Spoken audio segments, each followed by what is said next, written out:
So Wi-Fi waves are basically just radio waves. So that's the same as the electromagnetic waves you pick up with your cell phone or a radio. But Wi-Fi waves are fairly short. They're only 12 centimeters long, the conventional kind. Compare that to AM radio waves, which are hundreds of meters long. The signal gets a lot weaker as it gets further from the router. And generally, it can't really go more than 150 feet from a single router. They actually get absorbed and blocked by walls and metal surfaces. And so the way you position your Wi-Fi router makes a huge difference in how strong the signal is throughout your house. One thing you definitely want to do is put your router near the center of your house because it broadcasts the signal out in equal strength in all directions. So you want it out and open. Like if it's in a closet, the walls of the closet are gonna absorb and block some of the signal. A good way to think about it is just use line of sight. From whatever position you can see the furthest in your house and you can see the most number of different rooms, that's probably a good place to put your router.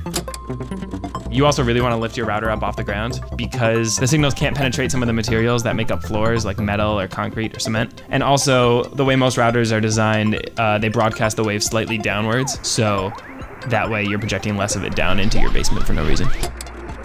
A lot of other electronics can interfere with the router signal. Things like TVs, computers, microwaves, pretty much anything that has a motor inside it. So you want to keep the router away from other electronics.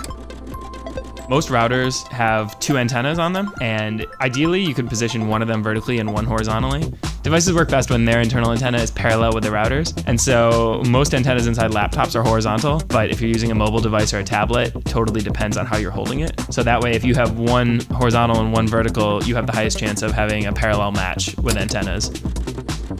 If you find that your network isn't working well, you can just go around and measure your signal strength. So there's a lot of different apps that you can download on your phone. You could create a rough map and figure out what you need to do to fix it.